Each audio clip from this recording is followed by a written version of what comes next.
గౌరవ ముఖ్యమంత్రి గారు. Speaker sir, Rajiv Aarogyasri CM relief fund ప్రజల ఆరోగ్యం గురించి డాక్టర్ సంజయ్ గారు, అదేవిధంగా సిద్దిపేట శాసనసభ్యులు కొన్ని ప్రశ్నలు అడగడం, గత ప్రభుత్వంలో చాలా బాగా జరిగింది, ఇప్పుడు అంత గొప్పగా జరగడం లేదనే ఆరోపణలు కూడా చేయడం జరిగింది. అధ్యక్ష, తమరి ముందు వాస్తవాలను సభ్యుల ద్వారా తెలంగాణ ప్రజలు కూడా చెప్పాల్సిన బాధ్యత ప్రభుత్వం మీద ఉన్నది. అధ్యక్ష, తెలంగాణ రాష్ట్రం వచ్చిన తర్వాత 2014 నుంచి డిసెంబర్ 6, 2023 వరకు ప్రతి నెల యావరేజ్గా గత ప్రభుత్వం ఖర్చు పెట్టింది 52 కోట్ల రూపాయలు రాజీవ్ ఆరోగ్యశ్రీలో. డిసెంబర్ 7, 2023 నుంచి మార్చ్ 25, 2026 దాదాపుగా 26, 27 నెలలలో ప్రతి నెల ఈ ప్రభుత్వం ఖర్చు పెట్టింది 89 కోట్ల రూపాయలు. అధ్యక్ష, యావరేజ్గా. అదేవిధంగా రాజీవ్ ఆరోగ్యశ్రీలో రాష్ట్ర ప్రభుత్వం పేమెంట్లు ఇవ్వడం లేదు, దాంతో ప్రైవేట్ హాస్పిటల్స్ మూతపడుతున్నాయి, మాకు నోటీస్ ఇచ్చిండ్రు, మీరు ఇంకా దాని మీద స్పందించడం లేదన్నట్టుగా ఏదైతే మాట్లాడుతుండ్రో, ఈ వారసత్వం వారి నుంచి మాకు వచ్చింది. అధ్యక్ష, ఈ రాజీవ్ ఆరోగ్యశ్రీ బకాయిలు పెట్టి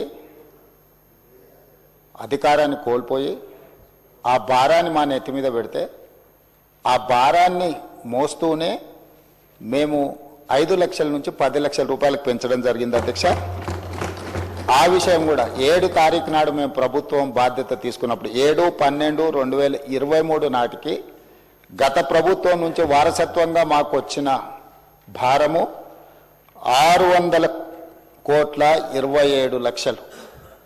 అధ్యక్ష, 600,27,00,000 రూపాయల భారము గత ప్రభుత్వం నుంచి మాకు వారసత్వంగా రాజీవ్ ఆరోగ్యశ్రీలో భారం వచ్చింది. అధ్యక్ష, అందులో గవర్నమెంట్ హాస్పిటల్స్కి 240,11 లక్షలు, ప్రైవేట్ హాస్పిటల్స్లో 360,16 లక్షలు.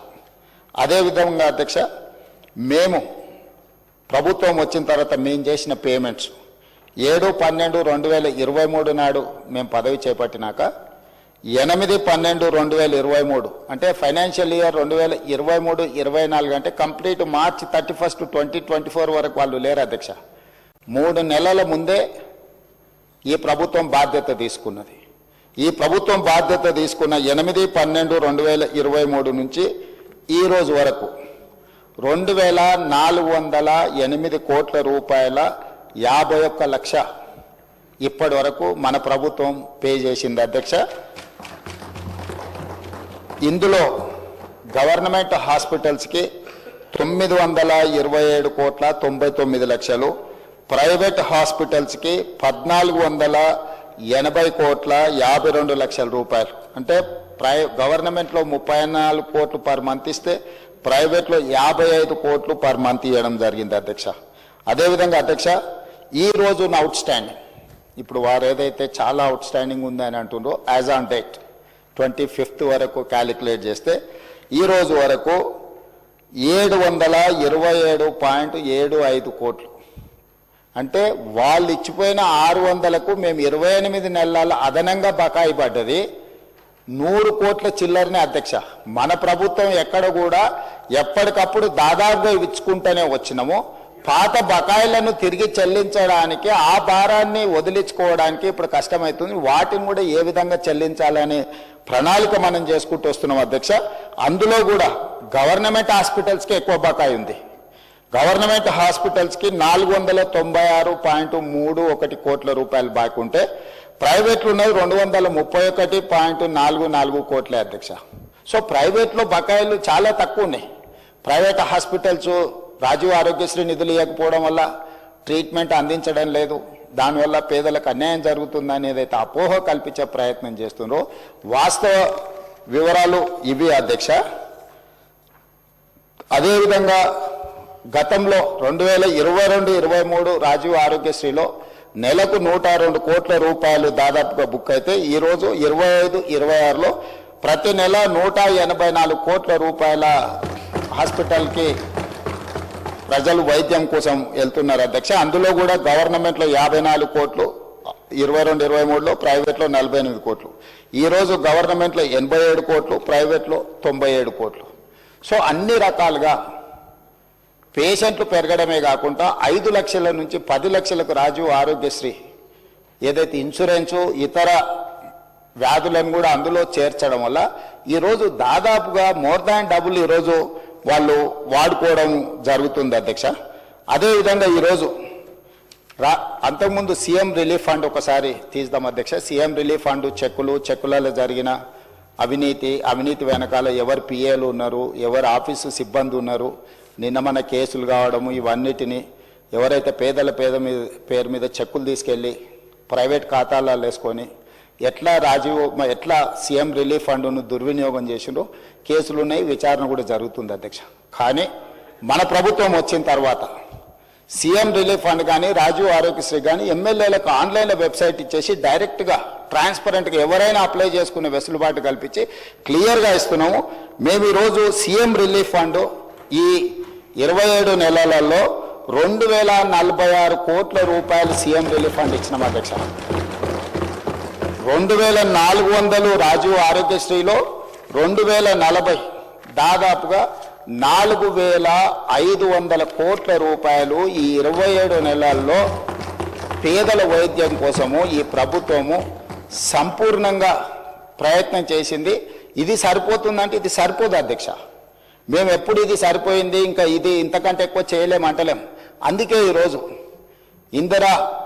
ఇందిరమ్మ కుటుంబ జీవిత బీమా ఎవరికి ప్రమాదం వచ్చినా సిపెక్ సర్వే ప్రకారం socio economic education employment political and caste survey ఏదైతే రాష్ట్ర ప్రభుత్వం చేసి February 4th సోషల్ జస్టిస్ డేగా పెట్టిందో ఆ సమాచారం ప్రకారం 1,15,00,000 కుటుంబాలు తెలంగాణ రాష్ట్రంలో ఉంటే ప్రతి కుటుంబానికి ఈరోజు జీవిత బీమాను అందించి ఎవరికైనా కుటుంబ పెద్దను కోల్పోతే ప్రభుత్వం వైపు నుంచి ఒక ధీమా ఉండాలి, ఈ జీవిత బీమా ఆ కుటుంబానికి ఒక ధీమా అని చెప్పి ఈరోజు మనం నూతనంగా కొత్త పథకాన్ని కూడా మనం ప్రవేశపెట్టుకోవడం జరిగింది అధ్యక్ష. ఈరోజు పేదలను ఆదుకోవడానికి అన్ని రకాల ప్రయత్నాలు చేయడమే కాకుండా ఈరోజు 35 గవర్నమెంట్ కాలేజెస్ ఉన్నాయి అధ్యక్ష.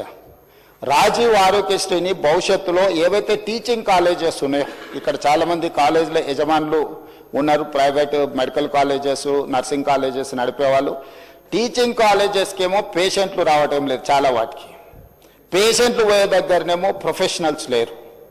దీన్ని ఆలోచన చేసి అందుకే దీని మీద వివరంగా ఇంకా చర్చ చేస్తాం. ప్రభుత్వం అన్ని స్థాయిలో మేము ఈరోజు అందరి నుంచి సమాచారం సేకరించినాం. ఏ ఏరియాలో అయితే టీచింగ్ కాలేజెస్ ఉన్నాయో పర్టికులర్గా మెడికల్ కాలేజీలు రాజీవ్ ఆరోగ్యశ్రీని మొత్తం ఆ మెడికల్ కాలేజీలకు పంపిస్తే అక్కడ చదువుకునే నర్సింగ్ కాలేజ్ స్టూడెంట్స్కైనా మెడికల్ కాలేజ్ స్టూడెంట్స్కైనా పీజీ చదువుకునేటోళ్ళకైనా ఫర్దర్ స్పెషలైజేషన్ చేసేటోళ్ళకైనా విరివిగా బాధితులు వచ్చినప్పుడు వాళ్ళను ట్రీట్ చేయడం ద్వారా వాళ్ళకి వర్క్ ఎక్స్పీరియన్స్ వస్తుంది. అదేవిధంగా Rajiv Aarogyasri CM relief funds కూడా వాటికే ఇస్తే ఆ హాస్పిటల్ల యొక్క నిర్వహణ మెడికల్ కాలేజీల యొక్క నిర్వహణ కూడా బెటర్గా ఉంటుంది. అందులో పనిచేసే డాక్టర్లు సర్జరీ చేస్తే వాళ్ళకి స్పెషల్ ఇన్సెంటివ్స్ ఇవ్వాలనుకుంటున్నాం అధ్యక్ష. ఈరోజు జీతభత్యాలకే పనిచేసే వాళ్ళు అప్పుడప్పుడు ప్రైవేట్ హాస్పిటల్స్లలో కూడా సర్జరీలు చేస్తున్నారు. వీటన్నిటినీ మనకు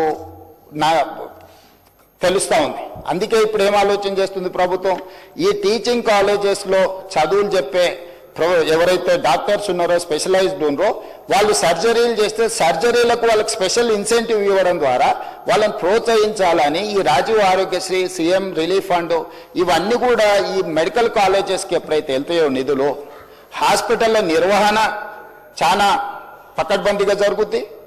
రెండవది అదనంగా పనిచేసే వైద్యులకు అదనపు జీతభత్యాలు వస్తాయి.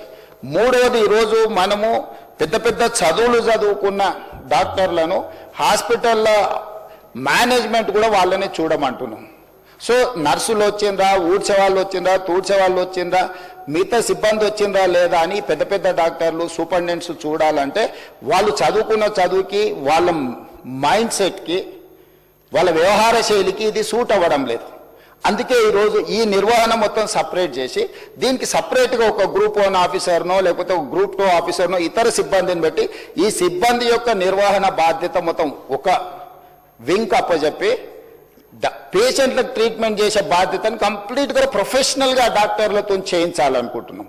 ఇప్పటి వరకు మొత్తం పేషెంట్లను చూడడమే కాకుండా హాస్పిటల్ వ్యవస్థను నిర్వహించే బాధ్యత కూడా సూపరింటెండెంట్ మీదనే ఉంటుంది. దాంతో అతను నర్సు వచ్చిందా, లేకపోతే ఊడ్చేవాడు వచ్చిందా, సిబ్బంది వచ్చిందా రాలేదా, వాచ్మెన్ వచ్చిందా లేదా, బయట పార్కింగ్ ఎవరు చూస్తురో, లేకపోతే క్యాంటీన్లో ఏముంది ఏం లేదు అతను చూడలేడు. అతని టెంపర్మెంట్కి అది సూట్ అవ్వదు. రెండోది అతను క్వాలిటీగా కూడా పనిచేయలేడు. అతను లోపల సర్జరీ చేయాలన్నా, వచ్చిన పేషెంట్లను చూడాలన్నా, ఇన్ పేషెంట్లను చూడాలన్నా, అవుట్ పేషెంట్లను చూడాలన్నా ఈ సమస్యలు ఉన్నాయి. కాబట్టి మన ప్రభుత్వం దీన్ని కూడా ఆలోచన చేసి ఈరోజు ఈ రెండు పనులను రెండింటిని సపరేట్గా ఈరోజు మనము డీల్ చేయాలనుకుంటున్నాం అధ్యక్ష. మూడవ పాయింట్, కొన్ని వేల మంది తెలంగాణ నుంచి ఇతర దేశాలలో డాక్టర్లుగా ఈరోజు పనిచేస్తున్నారు. వాళ్ళు తల్లిదండ్రులను చూడడానికో, ప్రాంతాన్ని చూడడానికో, లేకపోతే ప్రాంతం మీద అభిమానంతో వచ్చినప్పుడు వాళ్ళు 4-5 రోజుల్లో కుటుంబ వ్యవహారాలు చక్కదిద్దుకుంటే ఒక 20 రోజులు ఎక్స్ట్రా ఉన్నప్పుడు వాళ్ళు అత్యంత అధునాతనమైన వైద్యశాలలో పనిచేయడమే కూడా అత్యున్నత చదువులు చదువుకున్న డాక్టర్లు.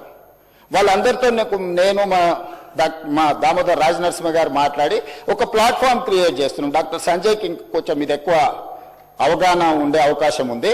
ఆ డాక్టర్లు అందరినీ ఆన్లైన్లో ఒక వెబ్సైట్ క్రియేట్ చేస్తున్నారు. వాళ్ళు ఎప్పుడు మన ప్రాంతానికి వస్తున్నారు, ఏ టైంలో వాళ్ళు ఈ స్పెషల్ డిసీజెస్ కానీ, సర్జరీలు కానీ, లేకపోతే మెడికల్ కాలేజీలకు వెళ్ళి చదువులు చెప్పడానికి సమయం ఇండికేట్ చేస్తే ఆ టైంలో వాళ్ళని ఆయా హాస్పిటల్స్లలో వాళ్ళ సేవలను వినియోగించుకోవాలని చెప్పి ఈరోజు వాళ్ళందరితో చర్చ చేసినాం.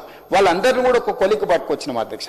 ఈరోజు ఈ ప్రాంతంలో ఉండి, గ్రామీణ ప్రాంతాలలో ఉండి, ఉస్మానియా, కాకతీయ యూనివర్సిటీలలో మంచి చదువులు చదువుకొని ఇతర దేశాలకు వెళ్ళి గొప్ప పేరు సంపాదించిన డాక్టర్లు ఈరోజు తిరిగి సొంత ప్రాంతానికి ఏదైనా చేయాలనుకుంటున్నారు. ఇప్పటి వరకు ఎలాంటి వెసులుబాటు లేదు. ఏ డాక్టర్ ఎప్పుడు ఇండియాకు వస్తుండు, తెలంగాణకు వస్తుండు, లేకపోతే సొంతూరుకు వస్తుండు, ఎప్పుడైనా వెళ్తుండు, అతని సమయం ఎప్పుడు ఎలా కేటాయించగలడానికి ఏమీ వెసులుబాటు లేదు. అందుకే మన ప్రభుత్వం ఈరోజు స్పష్టంగా వాళ్ళతో చర్చించి మనం ఈరోజు ఒక ప్రత్యేకంగా ఒక website medical and health department నుంచి క్రియేట్ చేసి ఏ డాక్టర్ ఏ నెలలో ఏ సమయంలో మన దగ్గరకు వస్తున్నాడో ఆ సమయంలో అతను వైద్య సేవలు ఏమైనా అందించాలనుకుంటుండే ఇక్కడ ఉండే పేదలకు ఉచితంగా, అదేవిధంగా ఇక్కడుండే మెడికల్ కాలేజీలలో వెళ్ళి అతని ఎక్స్పీరియన్స్, అతని అనుభవాన్ని పాఠాల కింద ఏ విధంగా చెప్పాలనుకుంటుండో ఈరోజు విదేశాలలో నిపుణులైన డాక్టర్లను తెలంగాణ కూడా వాళ్ళ సేవల్ని వినియోగించుకోవాలనుకుంటుంది. కాబట్టి వాటికి కూడా ఒక ప్రత్యేకమైన ఏర్పాట్లను చేస్తున్నాం అధ్యక్ష. అదేవిధంగా టీమ్స్ ఈరోజు వరంగల్లో కానీ, అల్వాల్లో కానీ, లేకపోతే ఎల్బీ నగర్లో కానీ, సనత్ నగర్లో కానీ, నిమ్స్ కానీ వీటన్నిటిని కూడా స్పెషలైజ్డ్ హాస్పిటల్స్ కింద చేయడమే కాకుండా ఈ CM relief fund, Rajiv Aarogyasri, LOC ఈరోజు ఇప్పుడు ముందుగానే మనం లెటర్ ఇవ్వాల్సిన పరిస్థితి. ఇప్పుడు ఓన్లీ నిమ్స్కే ఇస్తున్నాం నాకు తెలిసినంత వరకు. సో ముందస్తుగా ఎవరికైనా ఇబ్బంది వచ్చినప్పుడు వైద్య సహాయం అందించాలి అంటే నిమ్స్కి తప్ప మనం ఎల్ఓసి ఇస్తలేం. ఎందుకంటే ప్రైవేట్ హాస్పిటల్స్కి ఇస్తే మిస్యూజ్ అవుతుందని రకరకాల ఆరోపణలు, ఇవన్నీ కొన్ని సమస్యలు ఉన్నాయి. అందుకోసమని ఈరోజు ఈ హాస్పిటల్స్ని అన్నిటిని కూడా బాగా చేసి రాజీవ్ ఆరోగ్యశ్రీ ద్వారా కానీ, సీఎం రిలీఫ్ ఫండ్ ద్వారా ఏదైతే మనం ఫండ్స్ ప్రైవేట్ హాస్పిటల్స్కి ఇస్తున్నామో ఈ నిధులను కూడా ఈరోజు సనత్ నగర్, అల్వాల్, ఎల్బీ నగర్, అదేవిధంగా ఉస్మానియా యూనివర్సిటీకి ఈరోజు ఎన్నో ఏళ్ళ నుంచి మీకు తెలుసు ఉస్మానియా హాస్పిటల్ 100 సంవత్సరాల పైబడ్డది, ఇంకా అక్కడే ఉంది. దాన్ని ఇతర ప్రాంతాలలో నిర్మించాలంటే రకరకాల వివాదాలు జరిగినాయి. ఉన్న హెరిటేజ్ బిల్డింగ్ను కూడా గత ప్రభుత్వం కూలగొట్టాలనుకొని రకరకాల చర్చలు జరిగినాయి. నేను వివాదాల జోలికి వెళ్ళదలుచుకోలేదు. ఈరోజు గోషమహల్లో 30 ఎకరాలలో 3,000 కోట్ల రూపాయలతో ఉస్మానియా నూతన భవనాన్ని ఈరోజు 2,000 పడకలతో మనం నిర్మించుకునే పనులు మొదలుపెట్టిన పనులు వేగంగా జరుగుతూ ఉన్నాయి. ఈరోజు గాంధీ హాస్పిటల్, వరంగల్ హాస్పిటల్ వీటన్నిటిని కూడా పూర్తి స్థాయిలో